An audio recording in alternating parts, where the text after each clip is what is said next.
স্বপ্নই থাকে গেল, এখন কান্না ছাড়া আমাদের আর কিচ্ছু নেই। ঋণ লেনে কইছি 15 কাটা মাটি, আমি আশা করি এটা নিয়ে বেটি বেহাবো। এখন তো আর কোনো নাই, একদম অবস্থা খারাপ। আল্লাহ এখন কি আলে রাখবে না রাখবে, ঠিক আছে, কোনো নাই। 10 দিন গেলেই পরিপক্ক হয়ে উঠত পেঁয়াজ বীজ। চাষিরা ঘরে তুলত 4 মাস ধরে পরিশ্রমের ফসল। কতই না স্বপ্ন ছিল এই বীজ চাষাবাদকে ঘিরে, কিন্তু শিলাবৃষ্টি যেন সবার স্বপ্ন ভেঙে চুরমার করে দিয়েছে।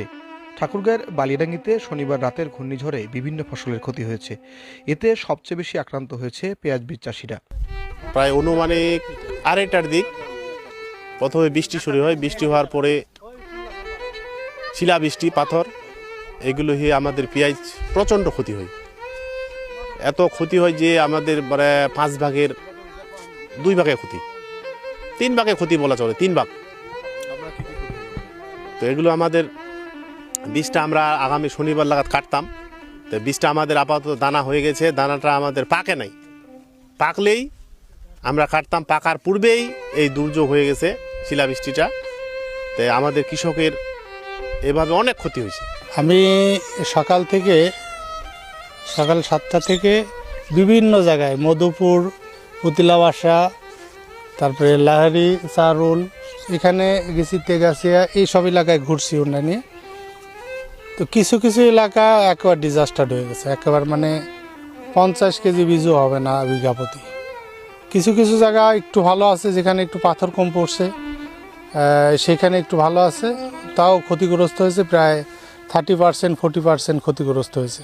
এগুলা জোড়ায় নিয়ে বাসায় যাব, রেস্টে দিব নিম্নে 15 দিন। দেখি বা যে খাত থেকে সার্ভিস বাকি নিচ্ছে কিছু হয় কি না, নাহলে তো দোকানদার আমাদেরকে ছাড়বে না, দিতে তো হবে, আমাদেরকে অর্ধেক দিতে হবে। এখন আল্লাহ পাক যে এটা করছে, এটা সব উপরওয়ালার ইচ্ছা। এটা স্পিড ছিল, শিলাবৃষ্টিটা খুবই অতিরিক্ত। প্রথমে পানি আসতো, তারপরে গুড়ি গুড়ি পাথর, তারপরে আরও বড় পাথর। একেবারে আমি যখন বারান্দায় থাকি তখন ঘরের ভিতরে পাথর ঢুকে, তখন আর থাকা যায় না। পেঁয়াজ ভাই আমাদের মনে করেন আর 5-7 দিন হইলে আমাদের ক্ষেত উঠে যেত আর কি, সুষ্ঠুভাবে আমরা তুলতে পারতাম।